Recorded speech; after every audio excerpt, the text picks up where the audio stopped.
Hello everyone and welcome to our module on bacterial identification. This slide shows the algorithm to identify gram-positive bacteria, and you have to memorize this as a medical student, and there are a lot of ways to do it. The way I used to do it and the way I recommend is to just write this out over and over again until it sticks in your memory, either on a piece of paper or on a whiteboard. But by whatever method you use, you're going to have to memorize this, and you're going to have to know how to identify bacteria based on the results of common microbiology tests. So we're going to go through how you identify the bacteria in this module and talk about how each of the tests work. So once you identify that a bacteria is a gram-positive bacteria, you then want to look at the shape. There are three shapes you may see. The first is cocci, which are little circles. We'll see those in a minute. The second is rods. And then the third are these long branching filamentous shapes that look almost like fungi. Those are very unique, and those are only seen in actinomyces and nocardia. Once you identify a rod, there's only a couple of choices of what it can be, but if you identify a cocci, there are lots of different options for what the bacteria are going to be. So you need to do several microbiology tests to determine what species you're dealing with.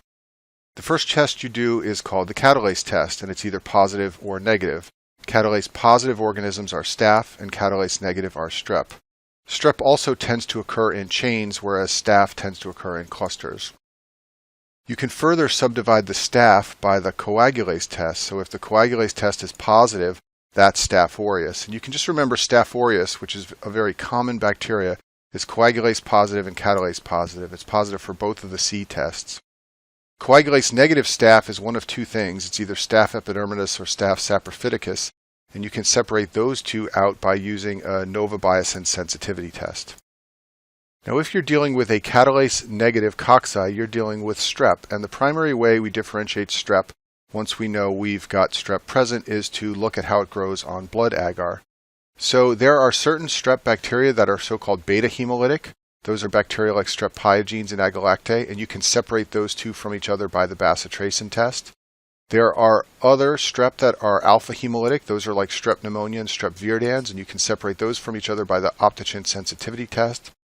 And then finally, there are strep that are gamma hemolytic, which is actually a misnomer. These strep are group D strep, and they don't hemolyze at all. And those are bacteria like Enterococcus and strep bovis, and you can separate those from each other by seeing how they grow on bile or high sodium chloride concentration media. So now what we're going to do is go through this in more detail and talk about each of the tests used to distinguish the bacteria. Let me first mention something called Lancefield grouping. This is a system for classifying only streptococci, so not for staph or other bacteria. And it's based on C carbohydrates that are found in the cell wall of streptococci, and when these are present, they will agglutinate specific antisera for that C carbohydrate. And there are lots of commercially available tests for the different C carbohydrate antigens, and there are three clinically relevant groups to the practice of medicine. Group A strep is the strep pyogenes group, Group B is strep agalactae, and Group D includes Enterococcus. And I mention this now because you'll commonly hear that certain strep are Group A, Group B, or Group D, and you should know that they come from this Lancefield grouping. So cocci are a very common shape, especially for gram-positive bacteria. They're little circles like this, and they tend to come in certain patterns. Sometimes you'll see diplococci, which are pairs of cocci. Some cocci tend to appear in chains like this. That's what streptococci tend to do. And some tend to grow in bunches or clusters. That's what staphylococci tend to do. And on this slide, I've shown you some pictures of how these things look under the microscope. So these are streptococci here, and you can see that there are long chains forming. Over here we've got staphylococci, and you can see that there are little bunches together of these small circle bacteria. So blood agar is a very useful growth medium for identification of bacteria. It contains mammalian blood, usually 5% sheep's blood. It's considered a non-selective media because lots of different bacteria will grow on it. It's an enriched media because it contains blood for enrichment. And it's differential because different bacteria have different hemolysis patterns. Let's take a look at this slide down here in the corner. In the middle of the slide, someone has written the letter beta with a strain of bacteria, and you can see that there is clearing, white clearing around the letter B. And that's because of hemolysis. The bacteria plated here are hemolyzing the red blood cells and creating a zone of clearance around them, and that's what beta hemolysis looks like. Down here on the right side, there is what's called gamma hemolysis. These bacteria are growing on the media, and there's no zone of clearance around them at all. So that's called gamma hemolysis, which really means no hemolysis at all. And then alpha hemolysis is partial hemolysis. It's somewhere in the middle between the beta and gamma patterns. And I've summarized this over here. Beta pattern means complete lysis of red cells. Gamma means no lysis, and alpha is somewhere in the middle. The catalase test is used to differentiate staph from strep, and the catalase enzyme is produced by bacteria that use oxygen, so it's produced by aerobic bacteria. And this is an easy way to remember that staph is aerobic because it has catalase present. Catalase breaks down hydrogen peroxide into water and oxygen, and the little oxygen molecules that are created will make bubbles. That's how you interpret the test. So what you do is you put some hydrogen peroxide on a slide and you add some bacteria and you look for bubbles. And there's an example of that over here. On the left side we've got a catalase negative bacteria, so there are no bubbles. On the right side is a catalase positive bacteria, so we do see bubbles. There is a very rare condition tied into the catalase enzyme called chronic granulomatous disease, and this often comes up on the board, so I mention it now to help you keep it fresh in your mind. So phagocytes in the human body use an enzyme called NADPH oxidase, and this generates hydrogen peroxide from oxygen. This is a process called the respiratory burst, which you learn about in biochemistry. In chronic granulomatous disease, patients have a loss of function of NADPH oxidase, and this means that the phagocytes can't generate hydrogen peroxide in order to kill bacteria. Now, if a person has one of these loss of function NADPH oxidase mutations and they get an infection with a catalase negative bacteria, they will be okay. That's because the catalase negative bacteria generate their own hydrogen peroxide, which the phagocytes can then use despite the enzyme deficiency. However, if a catalase positive bacteria is present in a patient who has chronic granulomatous disease, that catalase positive bacteria will break down the hydrogen peroxide. This means the host phagocytes will have no hydrogen peroxide to use, and the result will be recurrent infections. And there are 5 organisms that cause almost all of the illness in patients with chronic granulomatous disease, and that includes Staph aureus, Pseudomonas, Serratia, Nocardia, and Aspergillus. And these are all catalase positive organisms. And you should know that Staph aureus is catalase positive because that's how we identify it in the gram-positive algorithm. You may not know that all the rest of these are catalase positive, but you should at least remember that Pseudomonas is, because that causes a lot of infections in patients with CGD. So the next test we'll talk about is called the coagulase test, and this differentiates Staph aureus from other staph, so-called coagulase negative staph. What you do is you put a bit of rabbit plasma in the tube and you add bacteria. If coagulase is present on the cell surface, it causes fibrin clots to form. So coagulase positive organisms like Staph aureus will show clumping of blood as clots form. Coagulase negative organisms will show no clumping. Next test is the novobiocin sensitivity test, and this differentiates Staph saprophyticus from Staph epidermidis. And the way you do any antibiotic sensitivity test for bacteria is you plate the bacteria on agar with a disc of the antibiotic present. In this case, it's a disc of novobiocin, and then you look for clearance around the disc. So let's look at this picture down here on the right. The white circles are discs impregnated with antibiotics. On the left side, bacteria are growing right up to the edge of the disc, and that's because they are resistant to that antibiotic. They're able to grow even in its presence. On the left side, the bacteria have a zone of clearance around the antibiotic disc. That's because they're sensitive to it, and they can't grow up to the area right next to the disc. So bacteria that are resistant to novobiocin will grow near the edge of the disc, and bacteria that are sensitive will have a large zone of clearance around the disc. Next test is the bacitracin sensitivity test, and this differentiates group A strep from group B strep. Bacitracin is an antibiotic that interferes with peptidoglycan synthesis, and you may know that you can buy it as an ointment for the treatment of skin infections.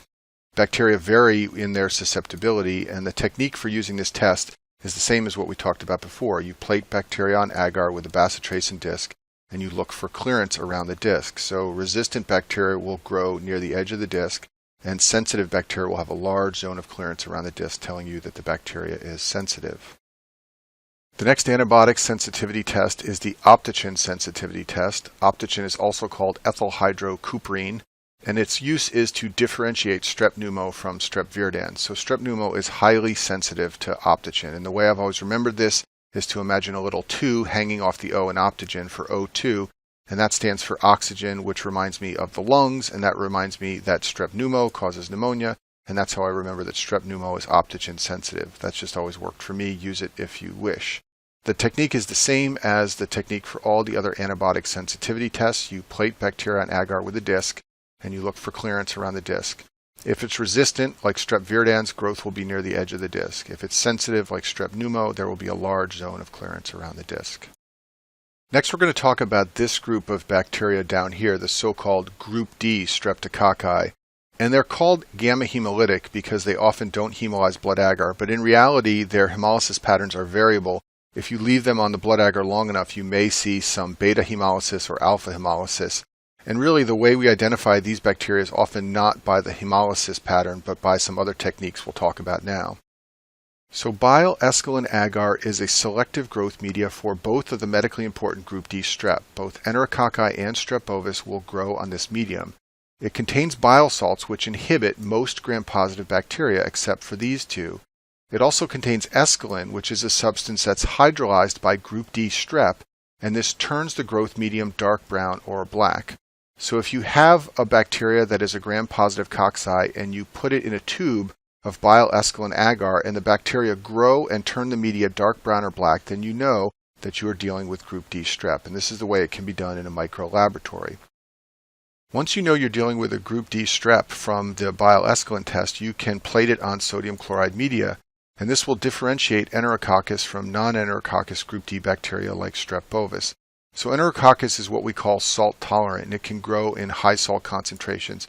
I just think of Enterococcus as a very tough bacteria. It's resistant to a lot of antibiotics, and it also can grow in high salt concentrations. So when you inoculate your bacteria in a high sodium chloride media, you then watch for growth, and if it grows, you know you've got Enterococcus, and if it doesn't grow, you know you're dealing with strep bovis. So here's a slide to summarize the identification of the group D strep. If you get a positive result on the bile esculin agar, meaning it turns black, then you know you're dealing with the group D strep. If it then grows on sodium chloride, then you know you've got Enterococcus, and if it does not grow on sodium chloride, then you're dealing with a strep bovis infection. The last bacterial identification test I'll mention before moving on to gram-negatives is that of mannitol salt agar, and this is used to differentiate staph species, so it's used to separate staph into Staph aureus and other staph. So this medium contains a high concentration of salt, and staph can tolerate these high saline levels. It also contains mannitol and a pH indicator called phenol red. Now mannitol fermenters like Staph aureus make acid, and the acid changes the phenol red to yellow. So Staph aureus ferments the mannitol, but other staph do not. So the bottom line is that growth on mannitol salt agar with a yellow color is Staph aureus. I've got a picture for that up here in the corner.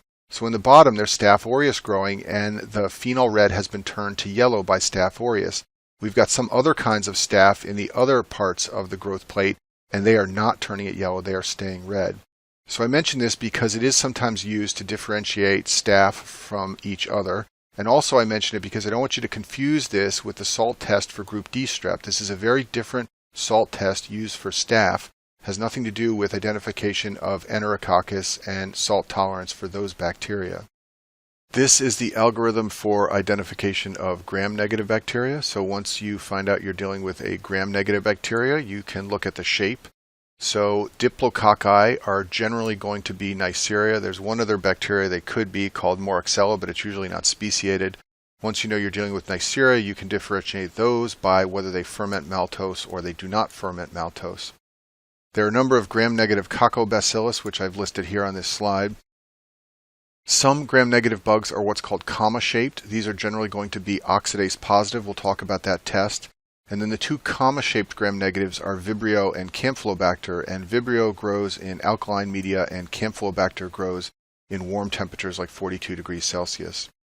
One of the most common shapes for gram-negative bugs is gram-negative rods, and we separate those by whether they ferment lactose or not on McConkey's agar. I'll talk about that in a minute.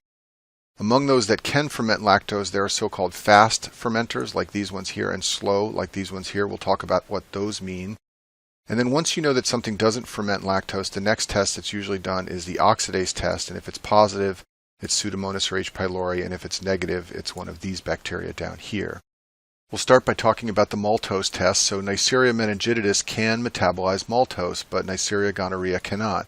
So you use a growth media with maltose present to differentiate one from the other.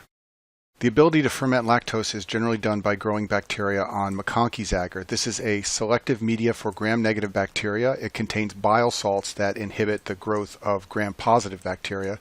It's also a differential media for lactose fermenters because lactose fermenters produce acid, and this will turn the agar pink. Non-lactose fermenting bacteria will grow as colorless colonies. And this is a picture of McConkey's agar, and there are some lactose fermenters on the left side of the dish, and they've turned the media pink. On the right side are some non-lactose fermenters, and you can see that they are growing as colorless colonies.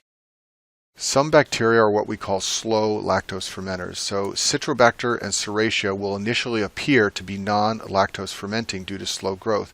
But if you leave them in the incubator for a longer period of time, they will eventually show growth and turn the media pink. So these are called slow lactose fermenters, and that's one way to differentiate them from other faster lactose fermenters. The oxidase test is a test for the presence of an enzyme called cytochrome oxidase. So it's very simple to do. You take bacterial colonies and you place them on paper discs which have an indicator present for the presence of oxidase. And if it's present, you will see a color change occur. And then you know you're dealing with an oxidase-positive bacteria. So back to our gram-negative algorithm, there are two groups of oxidase-positive bacteria you should know about. So the lactose non-fermenting rods that are oxidase-positive are Pseudomonas and H. pylori. But we also have this group up here that's oxidase-positive and comma-shaped, and we're going to talk about those right now. So Campylobacter and Vibrio are oxidase-positive organisms that are comma-shaped. And the way you can tell them apart is by where they grow. So Campylobacter will grow at 42 degrees Celsius, but Vibrio will not. And Vibrio will grow on an alkaline media, but Campylobacter will not. And then back to our algorithm one more time. The final test I'm going to mention is something used for oxidase-negative, gram-negative rods. So you can differentiate this group further by using hydrogen sulfide testing. It's not shown in this slide, but it can be done to separate Shigella from Salmonella and Proteus. So the key point to remember here is that Salmonella and Proteus produce hydrogen sulfide, whereas Shigella does not. And you can use a test called the triple sugar iron test to look for production of hydrogen sulfide. Organisms that produce hydrogen sulfide, like Salmonella, will turn the TSI media black. Organisms that do not produce hydrogen sulfide, like Shigella, will not turn the medium black. So this is a simple test to see if the organism can produce hydrogen sulfide. And it's largely used to separate Salmonella from Shigella because, as you know, they can both cause enteric infections. And that concludes our module on bacterial identification.